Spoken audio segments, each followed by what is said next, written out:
So I guess everybody's here now. So hi, Sebastian. So our second keynote speaker is Dr. Sebastian Baltes. Baltes? Very good. Okay, who is a principal expert at SAP SE and an adjunct lecturer at the University of Adelaide in Australia. He received his PhD at the University of Trier, and his research interests are focused on empirical software engineering. He won two distinguished paper awards at ICSE 2021, and actually at this ICSE, which is titled Steer Around Experiences and Survival Strategies of Veteran Women Software Developers. The title of his talk today is All About the Money, Cost Modeling and Optimization of Cloud Applications. So let's welcome him with a warm round of applause. Thank you very much. Yeah, I would like to use the next approximately 40 minutes to talk about operation cost, which is, in my opinion, an important non-functional property of cloud applications that is often overlooked in software engineering research. And I heard that this community particular is interested in non-functional properties that you could especially optimize for and trading them off with other properties. We'll talk about that later a bit. In my opinion, cost considerations are essential for reasoning whether companies or individuals should move workloads to the cloud or not, and which offerings are most suitable for the particular workloads. The narrative of consulting firms like Gartner is that by moving workloads to the cloud, companies can deliver maximum benefits with minimal costs. Sounds great, right? However, I have to disappoint those who think that there's actually a pot of gold at the end of the cloud rainbow. Well, there's of course people joking on Twitter about this as well, like in this case, the arrival of the AWS bill, oil on canvas. And that's actually quite frequent. You see these stories about unexpectedly high cloud bills in the end. So it's certainly not a pot of gold that you automatically find if you move to the cloud. It's always about trade-offs, right? And interestingly, so the one consulting firms are telling companies to move workloads to the cloud because it's win-win situation and so on. And then the other consulting firms that you can pay for that help you optimize your cloud operation costs, because people are confused and companies are confused. And in this infographic, so it's not, I didn't create this, it's from such a consulting firm. And it visualizes network traffic AWS charges you for. For example, traffic coming into the API gateway. Oh, it's a bit blurry there. It's much sharper here. Anyways, for example, traffic coming into the API gateway, you have to pay for that. Traffic going between regions, you have to pay for that. If there are load balancers involved, or you have connections to your own internal network, you have to pay for that. And that's something that is basically for free if you operate your own data center. I mean, it's not for free because you have to pay hardware, you have to pay people to operate those, but it's usually not something you think about that you have to pay for networking. That's just one aspect. And you see how complicated that is, for how many different things you have to pay there in the cloud. But good news for the genetic improvement community, there is certainly a lot of optimization potential here. And I just reused the Gecko logo because I couldn't find them on the workshop, but I hope it's close enough. I mean, there is certainly a lot of optimization potential. But before we talk about that, some personal background. So was already mentioned, I have two affiliations. I'm working as a principal expert for empirical software engineering at SAP in Germany. But at the same time, I'm also an adjunct lecturer at the University of Adelaide, and I'm still involved there in student supervision and some research. And until July 2020, I worked there as a permanent lecturer in software engineering. But due to the pandemic, I ended up going back to Germany, or being stuck there, basically. Before I continue with the talk, just a brief disclaimer. I'm not representing SAP here today. I might be using examples from my work, but it's in no way an official statement I make for my employer. So with that out of the way, let's continue. What I personally try to do is conducting software engineering research that provides impact beyond the disciplinary boundaries of our field, but also beyond what I call the institutionalized boundary between software engineering research and practice. And we look at some examples of that. Let's talk about the disciplinary boundaries of software engineering. One crucial event in the history of software engineering was the 1968 NATO conference on software engineering, and it was also mentioned in one of the ICSE keynotes. I won't comment on the demographics of the participants or the angels in the background here. It was in a rather remote town in Germany back then. But what I want to mention is that in that report, it's really interesting. So everybody who has not looked at the report, it's really interesting. Many aspects that are still relevant today in software engineering are mentioned in that report. But on the other hand, a lot has changed, of course. Back then, software was mainly built for very specific hardware, and software was usually safety or business critical. So there were, of course, no online games or whatever that just didn't exist. So it's a completely different set of software that was being built. And today, software is often built on higher level abstractions, such as in the cloud, you have serverless infrastructure. We'll also talk about that briefly. And it's a lot has changed, but still, for some people, software engineering is still rooted in basically computer engineering, like back then, this close tie to hardware. That changed certainly. And I'm convinced that with the traditional view emphasizing software engineering's roots in computer and systems engineering, basically, many questions of modern software development simply cannot be answered. Some examples: how can we develop visual programming environments without knowledge of cognition?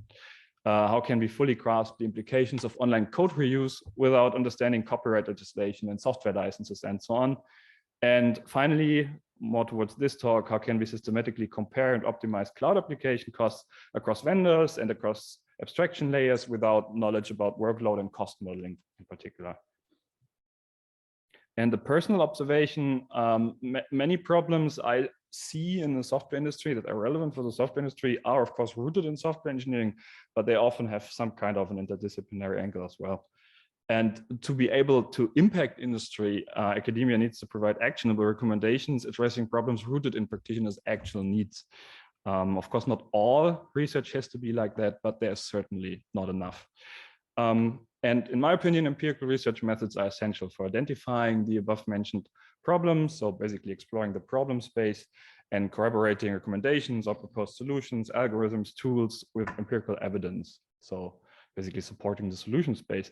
But this talk today, because it's more an idea or a problem I want to present to you, is focused on the problem space. So I'm not presenting any solutions here today.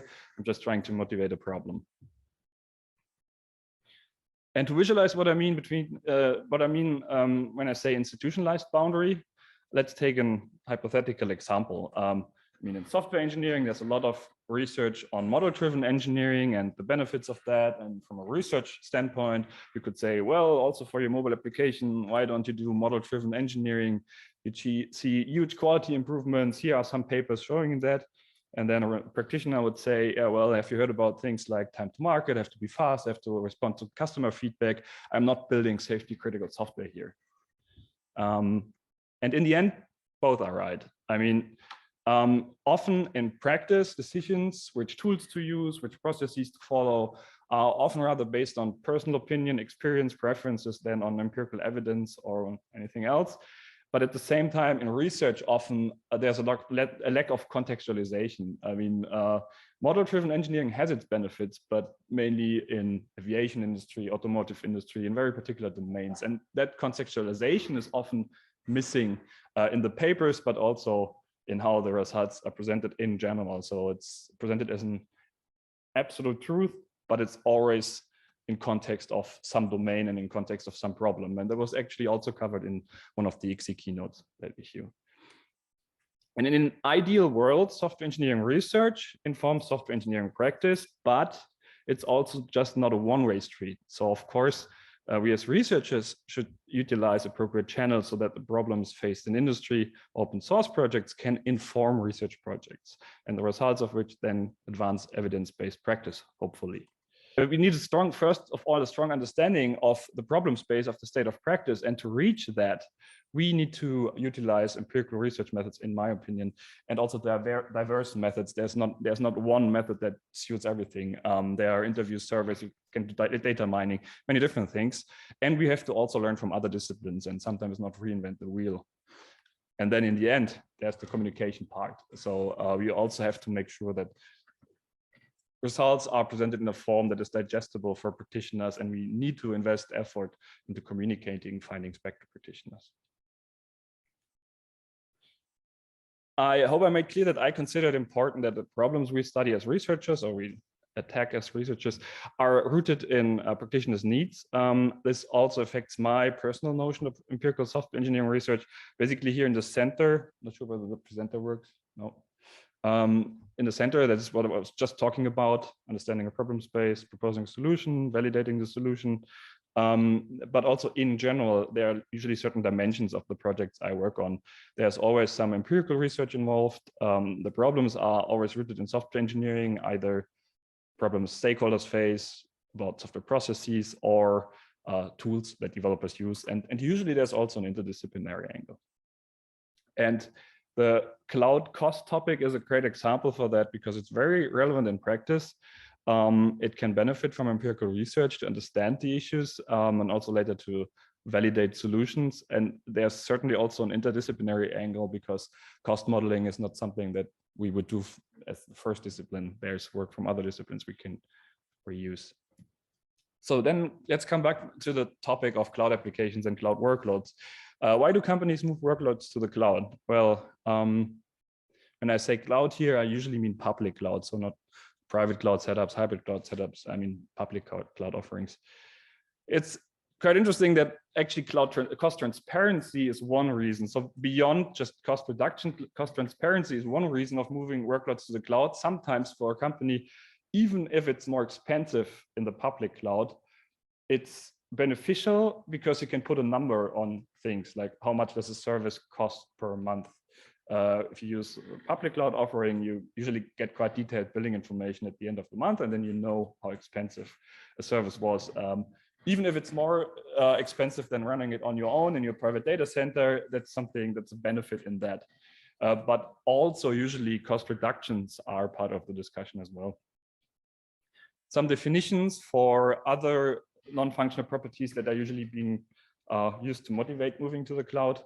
So when I say capacity here, I mean the maximum workload a certain cloud layer can handle. We will look at what a cloud layer is a bit later in the talk. And then two things that you hear often are scalability and elasticity. And scalability, I'll just read out the definition here, is the ability of a cloud layer to increase its capacity by expanding its quantity of consumed lower level services. And then elasticity is the degree of a cloud layer to autonomously adapt its capacity to workload over time. And this sounds a bit abstract, so I reused those definitions from related work. But what it basically means is scalability is, if you look at a retail company and you have things like Black Friday, where there are huge peaks compared to a regular day, and you somehow need to handle those so you can scale up your resources on demand. If you have your own data center, of course, you have to have the hardware to handle that peak load, and you have to always maintain it, regardless of whether you need it or not. And that's where elasticity comes in, that you can scale up and down the resources so that you only use these resources when you actually need them. That's basically what the whole story of moving to the cloud is about.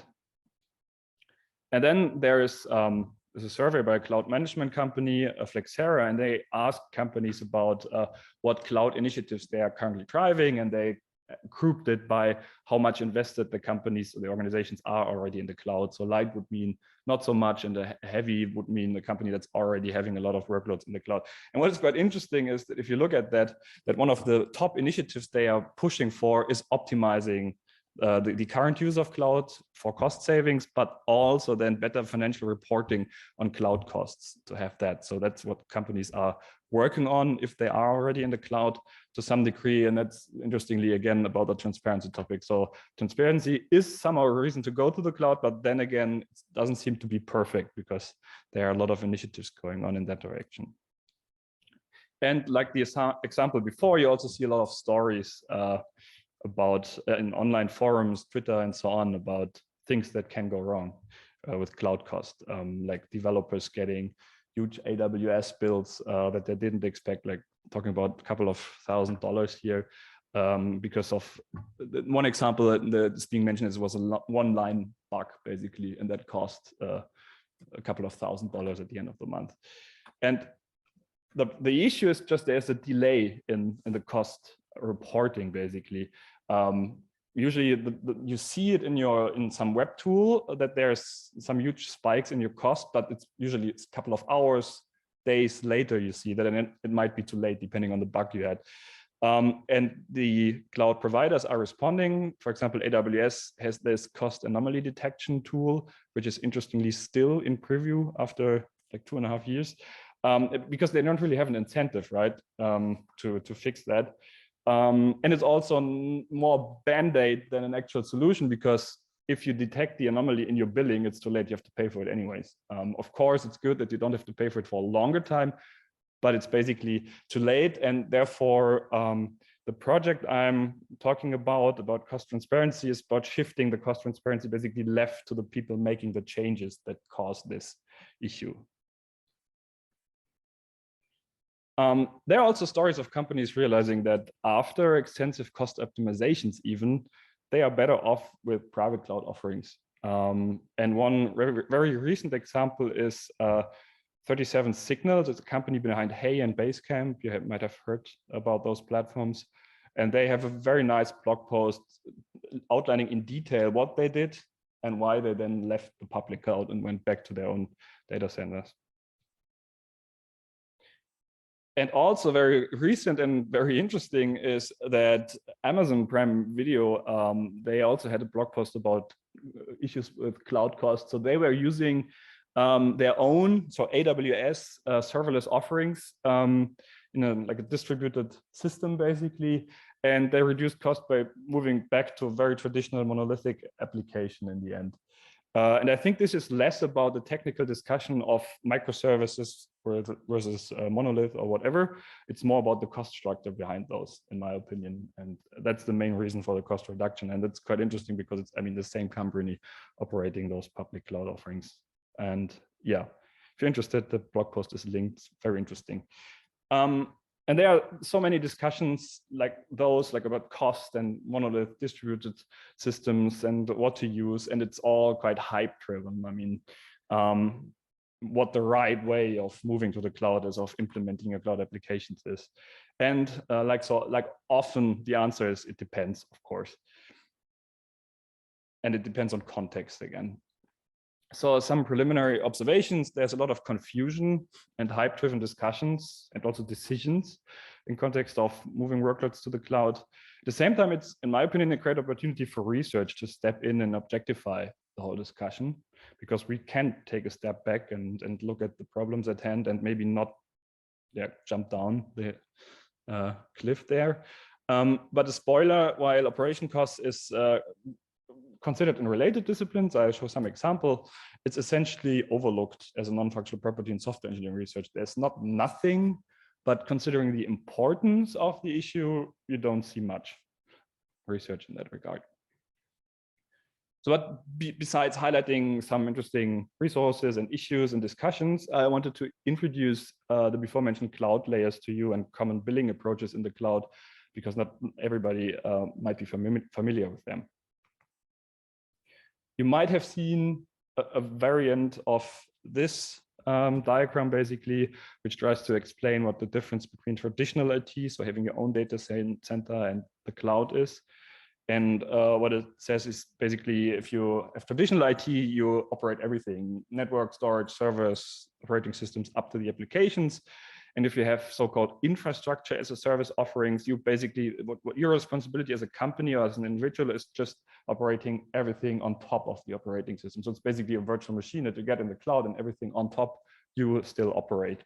And then there are platform as a service offerings that go a step further, that make it even easier to deploy your application in the cloud, that basically even take the runtime and the middleware away from you in a sense, and it makes it easier at the same time to deploy your applications in the cloud. And then there are, of course, software as a service offerings that are then built on top of the other layers. It's basically just something like, I don't know, Google Drive, Google Mail, just applications that you use via the browser that are hosted in the cloud.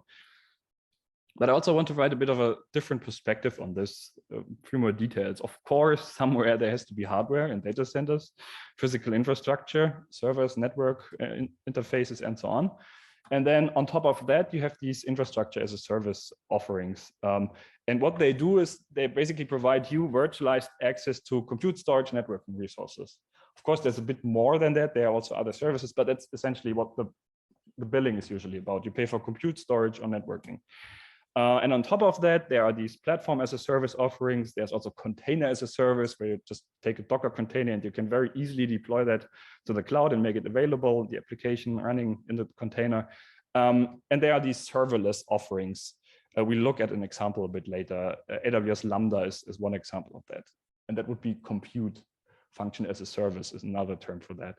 But there's also serverless offerings for storage and also networking. It's just a higher level abstraction again, but you pay for compute, storage, networking.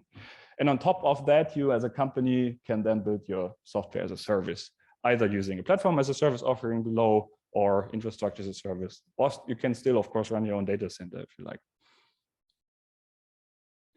And one important aspect here is that in these cloud offerings, you usually have two different ways of provisioning these hardware setups, basically describing what you want to have, like in terms of number of CPU, memory you need, and so on, operating system. And you can do that in like web interfaces. You click through them and you can configure what you want, or you can do it declaratively via so-called infrastructure as code files. You basically configure the file, and then this is being provisioned in the cloud for you. And this is what modern platform engineers, DevOps engineers usually do. They modify these files, and accordingly the setup in the cloud is changed. But there's not only those layers, there's also different pricing approaches, making it even more complicated. Some offerings are usage-based. So basically you pay for what you use in terms of compute resources, network requests, or whatever. Usually by the hour, second, millisecond, and you get a monthly bill, basically. Then there's subscription-based billing, and where you pay a flat rate for a certain set of resources, like a virtual machine. You pay for a virtual machine with a certain setup, and it's a fixed price regardless of the load you have on the machine. And sometimes there are discounts if you rent that for a longer term, for example. And there are hybrid approaches, having some flat rate, some usage-based component, and also special offers like free tiers to get you attracted to the platform, basically. And also transient or spot instances, that's basically unused capacity that you can get very cheap, but the cloud provider can take it away from you at some point if they need it. Yeah, and those are then offered at a huge discount, of course. Let's look at the function as a service offering like AWS Lambda. So it's basically, yeah, a Lambda function. You write a method or a function that takes some input and writes some output. It could be a string, like in this case. It takes some string as input, writes a string as an output, even if it's just hello world. And then in AWS, you can say, I configure my API gateway and I have a certain URL, an endpoint, and once some input is posted to that endpoint, it's redirected to your function, and the function does something, and then it's being output, for example, into a database. And it's an artificial example, but that's basically the idea. You can, of course, then combine multiple Lambda functions. You can also read from the database, and it's based on events, basically. There's an event when a request comes in that triggers a certain Lambda function, and so on and so on. That's the serverless way of building applications in the cloud. So it's a very high level abstraction because you basically just work with functions and events. Those are the abstractions. And yeah, the font size might be a bit too small, but it's more about showing one example of how the billing can look like. For AWS Lambda, it's the execution time of your Lambda function is measured in milliseconds. So milliseconds, the function is active. And you only pay if it's actually being executed. That's, of course, an advantage. So if it's not being executed, you don't pay anything. And the price then depends on your configuration. You can configure main memory, and then the CPU power and other resources are proportionally allocated according to the memory. And then you have a certain price depending on your configuration. And you also pay for requests that happen. And that's this usage-based billing, with the advantage of only paying if you actually use it, with the disadvantage that often at some point it would have been cheaper to use a different offering, but then it's basically too late because you're locked in, and that's how they make money. And this is an example for subscription-based billing, Amazon EC2, and it's virtual machines basically that you can get in the cloud, and then you can say, hey, I want to have it for 3 years, and then you get a discount. You get an estimation of how much you have to pay upfront and then monthly, and it will be the same for 3 years then. And that's it. And those are these spot instances that you can get very cheap, but of course they can take them away from you. And this is how it looks like in Google Cloud, just to show a different example and not always just AWS. Basically, this is this provisioning via web interfaces. You basically click through a configuration. You can say where the machine is supposed to run, number of virtual CPUs, memory, et cetera, and then you get an estimate for how much that is. And that would, I mean, this is transparent. This price won't change if it's not usage-based. What is usage-based is then the networking request sometimes, but this price is basically fixed. And then it's about the trade-off: is it cheaper now to host your own virtual machine with some configuration and do your workload, or use the usage-based serverless approach? And it's just, you cannot make any general suggestions. It's just about trade-offs and about your particular workload that you have. And to also provide an example for these infrastructures code files, this is a Terraform file. It's a common format for that. And it's a configuration file where you exactly can specify the information here that you can click through in a file. And that's then used to set up your cloud resources, your virtual machine in this case. And taking that a step further, there's GitOps. You might have heard of that. And the idea is it's usually used in a Kubernetes-based context. So basically, Kubernetes is let's say running nodes of virtual machines and basically orchestrating clusters of virtual machines. And you can use GitOps to basically describe the desired state in some file. And then the GitOps system basically takes your desired state, compares it to the actual state of the cluster, and then tries to match that, automatically updating your cluster depending on your changes to these Terraform files. And there are tools like Argo CD that do this. They basically, you change the file, you push it to a repository, and then the system automatically updates your cluster according to what you changed. And then as a developer, you can say, great, resources automatically provisioned after I update the files. Cool, I don't have to care about anything. And what could possibly go wrong? And we talked about that before, because it's just, you do the change and you might have made a change, an unintended change, like provisioning too many resources. And yeah, then you might realize a bit later that it was not a good idea. There are some mitigations available. There are open source projects like InfraCost.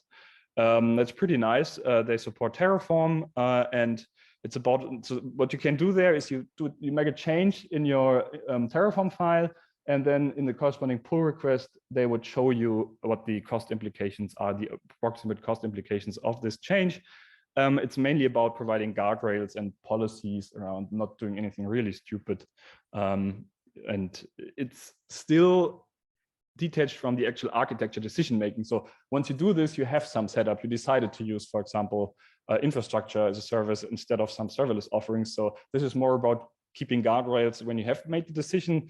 But what is missing is something a step earlier, when you make the architectural decision that then guides you. So it's not about that. It's more like an afterthought of keeping your costs in line. There's also projects like AWS Lambda Power Tuning. That's basically about optimizing a given AWS Lambda function for either cost and or performance. You can configure that. Or I think because it's a Windows system, somehow got a bit, it broke a bit there, but yeah. It's basically a state machine they use for this optimization, but they actually execute the workload. So they do this based on the execution log. So basically you give a set of configurations, the system actually executes them and then analyzes the logs to make these trade-offs. That's of course a disadvantage because you actually have to execute the workload to know which is cheaper. And it focuses on individual functions. So you have the problem that you might optimize for this local optimum with that function. And if you have like hundreds of them, you might know whether it's actually a global optimum as well. This is just an example from the documentation where you see like for a couple of configurations, they executed them, and red is the execution time of that particular function, and blue is the cost of executing that function. And then you can basically see that at some point, the execution cost goes up significantly without the performance really improving, and you can reason about that based on a single function. There's also open cost, and Microsoft joined that recently, as far as I know. it's basically the idea of a vendor neutral open source project for measuring and allocating infrastructure and container costs. And so those quotes are coming from their website. They want to basically, if you have a Kubernetes cluster, provide more transparency there on the cost broken down, not just considering the whole cluster, but looking at a more fine-grained level and making more fine-grained cost reporting here. And reducing the reporting delay that I just mentioned. But it's again not really about the initial decision to use Kubernetes or not. It's not about that. It's basically as an afterthought again, doing the reporting right. And there is infrastructure from code, and I think that is quite interesting also from a genetic improvement perspective, because then it's all in the code basically. There are different approaches to do this. Sometimes you have annotations in the code, but as much as possible is automatically derived from the code. So you don't provision the cloud resources on your own. Some system in the background looks at your code and then tries to find an optimal setup in the cloud. But it's a very, very recent field. So there are still different approaches being explored, but I've just reused some definitions of that. So the idea is that you are not writing these Terraform files that I mentioned, but that the requirements for the cloud setup are inferred from your application logic and provisioned in an optimal way, whatever that means. And as a vision for this infrastructure from code idea, I just read it out. Programming languages and cloud infrastructure will converge in a single paradigm where all resources required will be automatically provisioned and optimized by the environment that runs. So you just write your code and everything else is done automatically. And in both definitions, there's something about an optimal setup. But of course, again, it's about trade-offs. Optimal is always relative to some definition. And it's, as I said, it's a very recent field, so it's not mainstream yet, but again, an interesting opportunity to explore this. But there was a talk at AWS reInvent, so the main AWS developer conference, about infrastructure from code. So it's also linked if you're interested. And I just wanted to provide a very brief example. So if you have this code, which provides some API endpoints, like if a post request is made to the /users endpoint and something happens. And the idea behind infrastructure from code is then that the system would detect, well, there's an API apparently, and you need post endpoint /users. And then the red one there, the second one, is basically the AWS API gateway, and that would be automatically configured and provisioned according to what is in your code. But you can, of course, not express everything just using the programming language, or in fair, not everything. So usually there are also annotations that you can add and so on and so on. But it's all in one set of, so in one code base, basically. And you have not the detached Terraform files. That's the idea. Yeah, again, what could possibly go wrong if you just write code and then automatically in the cloud, there's some setup provision that is not for free. So it costs you money in the end. And I touched on this earlier already, that I think we need to work towards supporting architectural decision-making in the cloud using a cost perspective and not just as an afterthought later on when you have something in the cloud. And the point is that still today, I talked about infrastructure from code, but infrastructure as code is certainly the more common approach still. If you are a cloud native software developer or platform engineer, you modify these files. That's what's happening. And then you push them to some repository, and then your configuration in the cloud changes. And then the monitoring and estimation tools, they do exist. I've shown some examples during setup, but they are usually detached from where the developers work. Developers work in their IDE or in their editor and modify those files, but there's no cost monitoring or prediction support in the tools developers are using. And in my opinion, the whole cost transparency and cost perspective needs to be closer to where the architecture decision-making is happening. And there's also a related topic that when you design a system, how can you know for your specific demand what a suitable setup would be for cloud resources? So if you use, for example, this infrastructure as a service offering, how many virtual CPUs do I need for my workload? If I made the decision to use that. Of course, you can change it later, but you also don't want to over provision in the beginning. And basically, the idea is to work towards having a vendor agnostic and a cost model that also goes beyond or across these cloud layers. Of course, you cannot cover everything. You have to start somewhere. but that at some point the vision would be to be able to have a model that you can use to reason about trade-offs between for a given workload, which makes more sense, running your own virtual machines or using things like AWS Lambda. Or also comparing for a specific layer, for a specific thing like function as a service, comparing different cloud vendors. There's also no real transparency in that regard because the cost structure differs between the different offerings of the cloud vendors.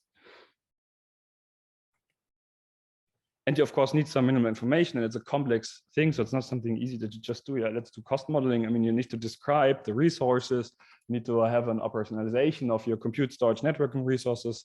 You have to do simplifications, of course, and how you want to model that.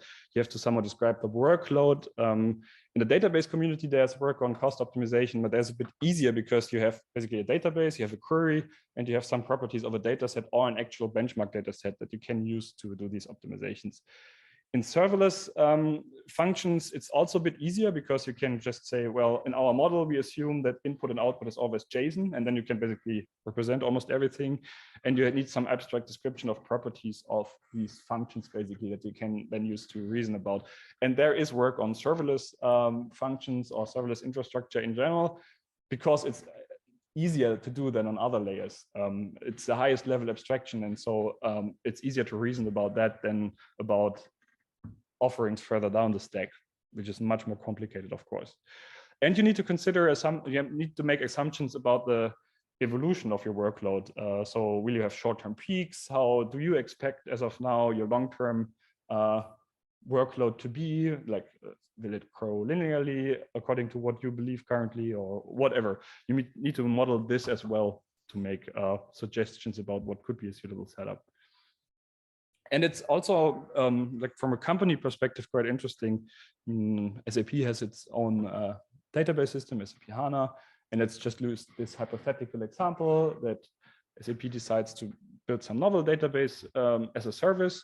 And now the question is, we want to run it in the cloud, but how do we implement it? There are ideas of implementing databases basically using Lambda functions and blob storages in the cloud, but you could also just do it traditionally in a virtual machine, whatever. But for some, you have some benchmark workloads already, and you might even have made the decision to use infrastructure as a service, but now which setup of virtual machines is cheaper for the workloads you already defined? And there's even in the database community work around, like, when the system is being executed, there might be situations where for a given query, it makes sense to sacrifice some performance to have huge cost savings. So there are these trade-offs during runtime as well. And therefore, databases are also an interesting use case because it's just easier to define the input in terms of queries and the data set it's being executed on. Yeah, you have basically the query and some data set properties, database properties, and there are papers doing that. And I want to, before I conclude the talk, just show some examples from other communities. I mean, in software engineering, as I mentioned, there's not too much, and it's usually, if it's about cost, it's about effort estimation in the first place. How expensive would it be to build something, and not so much about operation cost, which made sense in the past, but now, since it's not dev and operations basically detached, you have heard about DevOps, about this whole concept of moving that closer together. Of course, besides operation, it's also the cost part that moved closer to the developers. So it is certainly a software engineering topic now, but unfortunately not that much work being done in that regard. There's in the services and cloud computing communities, there is some work. Also doing modeling of workloads in the cloud, providing cost models, and also, as I mentioned, often targeting serverless offerings and functions. And you can just look at one example here. This is about comparing distributed stream processing and function as a service for given scenarios, for given workloads, for different use cases, which is cheaper, basically. That's the idea, what they do here. And you see here a nice example. They compared, let me see, it's Google Cloud Functions. It's basically the Google offering, the equivalent of AWS Lambda, and Apache Flink, which is such a stream processing engine. And it had the definition of the workloads to different use cases, and they just compared those two setups. And you have some kind of a break even here, depending on your load. Then at some point, Google Cloud Functions are cheaper, but for the other scenario, basically the stream processing engine had a flat rate cost and the cloud function increased linearly over time. And this is exactly what the whole idea is about, to make these decisions, to reason about, given a description of your workload, what makes sense. And this is an example from the database community, and they built a cost model, and then what they did is they basically also then again actually executed the workload. So they had a model, they developed a model, and then used that model to predict the cost, and then actually validated whether the cost model was suitable for predicting cost of different, I think it was EC2 configurations. So there is work happening in a database community as well. And to come back to this, my notion of empirical software engineering, what you could do is start by mining GitHub or other resources for typical infrastructure from code, infrastructure as code files to better understand what is being provisioned in the cloud. And there are some first papers in that directions I just saw, but it's very recent thing. And you could also, from running systems, retrieve workload characteristics. So basically based on observability data, the log data that you have of the systems, you can use that to better understand the workloads, how they evolve over time, etc. Yeah, and then the software engineering contribution is supporting engineers and organizations in choosing suitable cloud architectures in the first place, and then also shifting the cost transparency towards the developers and engineers that actually do the changes. And as I've just outlined a bit, there is related work from other communities, so we don't have to start from scratch, but we have to get the software engineering perspective in there as well. So some takeaway messages. I guess I have motivated that cost transparency is somehow a problem in cloud applications, that research mainly focuses on cost optimizing either databases or serverless offerings, and it's also not software engineering communities usually working on that.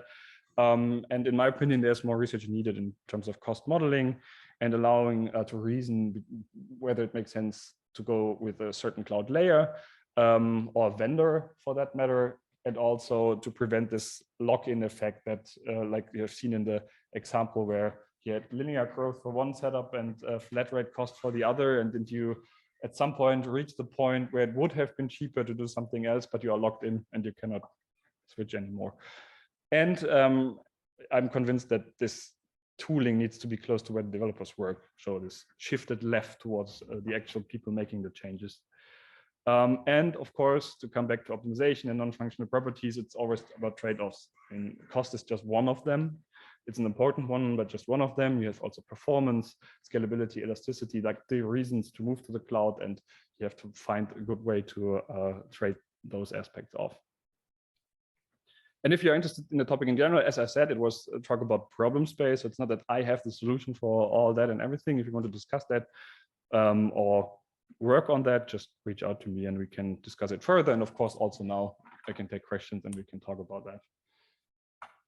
That's it. Thank you very much.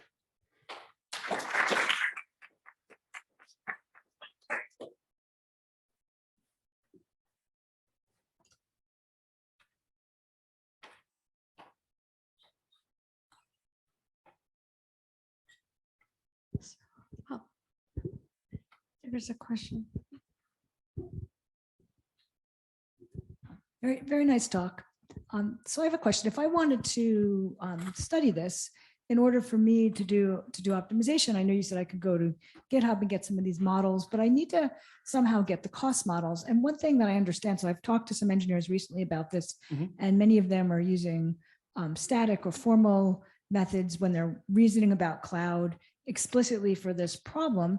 And so one of the things I think that can happen is you've got this transitivity. So I'm using a particular service, and I may not be aware that that service is using other services, other services. And somewhere down the line, that's where my cost is going to be. And a lot of the techniques that this group uses in the GI community is we like to dynamically explore spaces and run things. And that's exactly what we can't do here, because we'd end up having to foot that bill.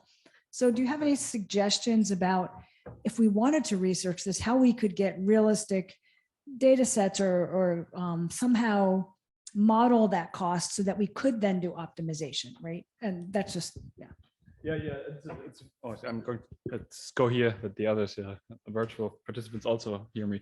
It's a very good point. And you have to start somewhere. That's one thing. And what the other communities are doing, for example, this database paper, they ignored networking and I think even storage to start with. And then I think they even focus just on AWS. So you have to somehow narrow it down. And you are right, I made a simplification because there are also other services that are being consumed during runtime that are not just compute networking or storage, but an actual service like the API gateway. And that has a cost model as well. So I think the complexity quickly explodes.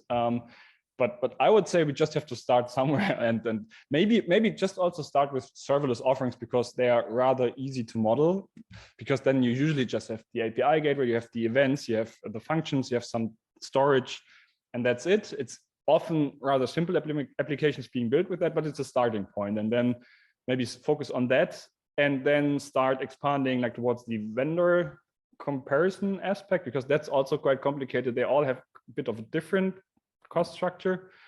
And I think it's a topic on its own to basically mine the current cost structure from their documentation, because I think it's not easily consumable in any way. I think that on its own is a first research project to just do that, to just get for a very limited set of resources and a very limited set of vendors the information you need, and then start reasoning about that.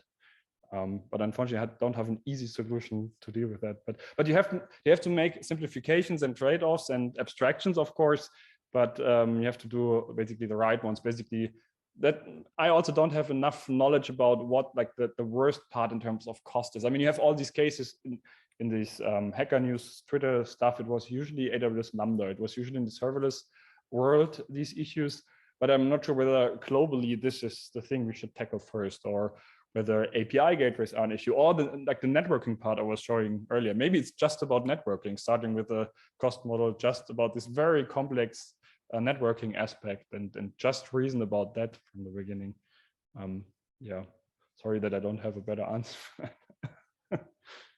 But it's good that, I mean, that you talked about this with engineers and asked for their view on that, and you just have to start like that. Yeah, I appreciate that. So I was talking to some engineers about this for a specific problem, and my approach has always been dynamic. And so I use search and I want to explore space, and they just said, stop, we can't do that. Because even people that work within some of these companies, they have to pay for those services. Exactly. And so anything that costs, anything that runs the services has to be very cognizant of cost. So it might be an interesting problem for this community. How do you do very lightweight searches? How do you run as few things as possible in order to get information? Because we can't just run genetic algorithms the way we're used to doing it. It will not scale, or it will, but we have to have lots of pockets to do it. Yeah. Then you would sit there like the woman in the picture in the beginning and the end as a researcher. I mean, I mean, the idea is, of course, if you have a cost model, you can use the model. That was also the idea of in this database paper, that if you had that model, we don't need to execute the workloads. But I think if you do research on it and start with it, you have to execute the workloads to actually know whether the model is accurate. But maybe one idea would be to convince some of the cloud vendors, or one of them, to sponsor research in that regard, that they basically provide very cheap access to that. But then again, they don't really have an incentive to have more transparency there. But I don't know, it's worth a try. Maybe that could be something to get them to give you very cheap access to at least some resources to do this. Yeah. Great. Any other question?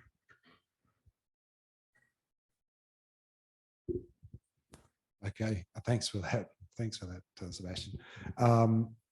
I work in a place where they use a lot of spot instances. They make really heavy use of it.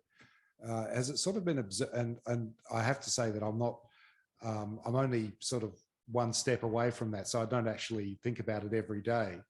But do spot instances tend to flatten out the cost curve for?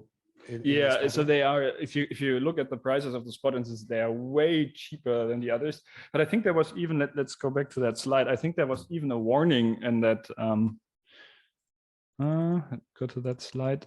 There was a warning in there that you have to design your application in a way that it can handle with these interruptions. Oh yes, and it is, yeah. Yeah, let's go back. There. Yeah, so they weren't. I mean, recommended for fault tolerant and interruption tolerant applications, and I mean, it doesn't work for every scenario, but for those that you can build in the way that it's not a problem if the resources are taken away from them for some time, I think it might be Now, this speaks to my ignorance. Even spot instances, though, the cost does vary, doesn't it? Yeah. It's really dynamic. I mean, I think for those having a cost model for those, I think that the spot pricing is also, it's like a market almost. I mean, it is a good way to save money for certain workloads for sure. But it might not be for everybody. I was just wondering if somehow the fact that it is a market makes it either easier to model in some ways because it tends to flatten the cost curve, or that would be something to look at. I have no idea how the spot prices evolve over time. I mean, there should be some data on that, and that could be used to make that decision. That's a good point. The other thing is that large companies, they usually try to go with the reserved instances and have like contracts with hyperscalers like AWS and saying, we will use this amount of reserved instances for a long time and we will pay you and you have continuous income and we are going to use those to use that as a way of getting a really good deal. But then again, if you over provision, you still have to pay. I mean, of course there are discounts, but you still have to know to make some assumptions about what you need. And you need to have the scale. But no, I was just wondering if there is that research on looking at the spot instances. Yeah, it's a good point. It could again be such a starting point. Like I said, it's a very complex topic. I mean, I had this picture here with just the networking, how many things you have to consider when you look at networking at IWS. It's an infographic. It's meant for the consulting company to. This is not efficient. No, I don't see the individual slides here. Otherwise, you pay for everything. Basically, here that one. That's. I mean, it's a nightmare, and even that just super complicated. And you have to start somewhere. But maybe the spot instances are actually a good thing because it's very specific. And I really don't know why this is so blurry because. The red boxes looks good, but anyways, you get the idea, I guess. There are AI tools for denoising them. Actually, I should have used those. I saw one the other day. I only saw one for the first time. It's great.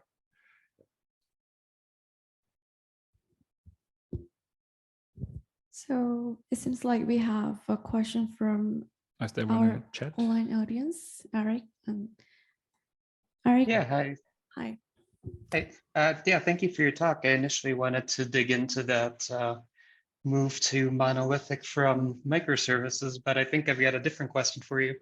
I was wondering if any of those offline testing services like the functions framework for Google Cloud, or I'm not sure what Amazon's version is, but like things that you can run on your own machines to test out before you push up to the cloud. If any of those could be used to generate cost models. That's a very good idea, to get rid of this problem that you have to execute the workload like with the hyperscalers before you can actually make any reasoning. But yeah, you're right. For the serverless offerings, there are ways of locally executing the workloads. Then there could be also one idea to extend those local frameworks to make them somehow estimate the cost of this workload if it were to be executed in the cloud. But I'm not aware of anyone doing that. So it's a very good idea, but I don't think that anybody has done that. But it could be certainly also a good way to start. 100% agree. Well, then you'd be subject to the whims of their billing department to change every month as well. So. Yeah, that might happen as well. But even that could be a first thing to figure out how frequently they actually change their price structure. I mean, the prices will change, and if you have an automated pipeline for mining that, I mean, it would not be the first one to scrape information from the internet somehow. Then you at least know how much it costs, and then you somehow, I think because the billing model itself would not change that often compared to the actual prices. But yeah, and if you can somehow map the model to this local execution part and then just update the prices continuously, that could also be something to do. Yeah. Thank you.